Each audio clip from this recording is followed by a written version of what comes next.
So last time we talked about how I prep and store my meals in this Nigeria, right?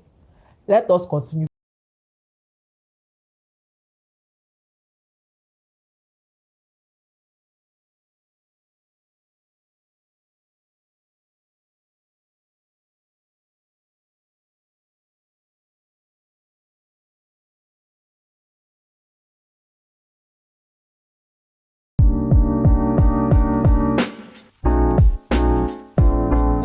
My people, welcome back to my channel. For my family members, you're welcome. As usual, sit down, chillax, let's discuss. And for my new family members, you see what is going on here, you're welcome. Sit down, chill and relax, and as usual, subscribe. Okay, the last time we talked about breakfast, tomatoes, and we talked about fruit. This time around, we are going a step further. Let's talk about soups and vegetables. You can cook any soup that you like, but understand or observe the light situation in your area. If you have good light condition in your area, perfect, cook any soup that you want to cook. But if your light is not so good, I will mention some soups that I will recommend that is good when you keep warming it. These are the soups that I always recommend that you cook when your light situation is one kind. Maybe you've not seen light for the past 1 month or 1 week. These are the soups you cook. Number 1, ofo onubu, bitter leaf soup. You see this soup, as you are warming it, to be very, very delicious.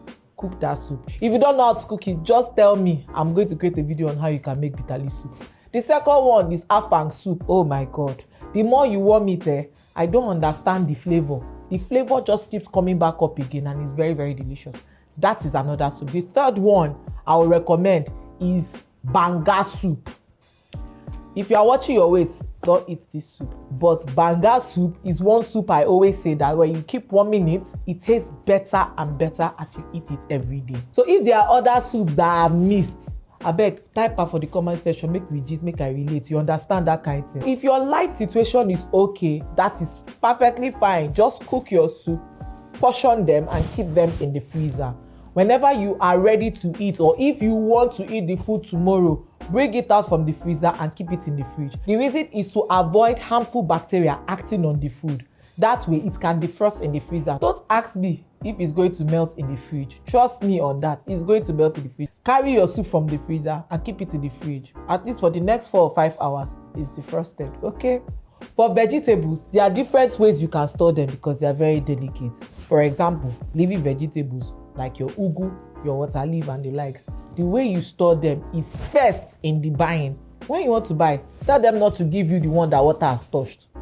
Get the dried ugu or get the dried vegetable.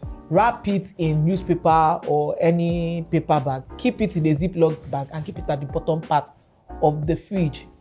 It can stay as long as 1 month. Trust me on that. Or you can get the vegetable and slice it and keep it in a Ziploc bag. I always have something like that in my fridge.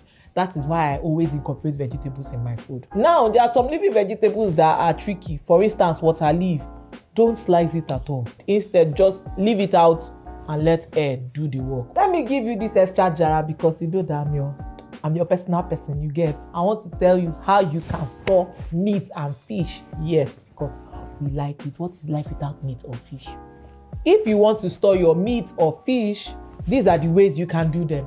It's either you fry them dry or you put them in the oven to remove the moisture.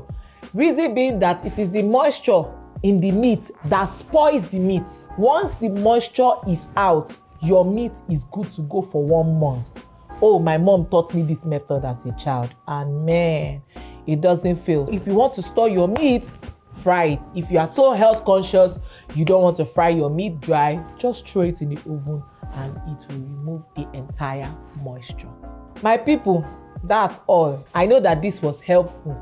So share, like, subscribe, ring that bell because I have more to dish out. See ya.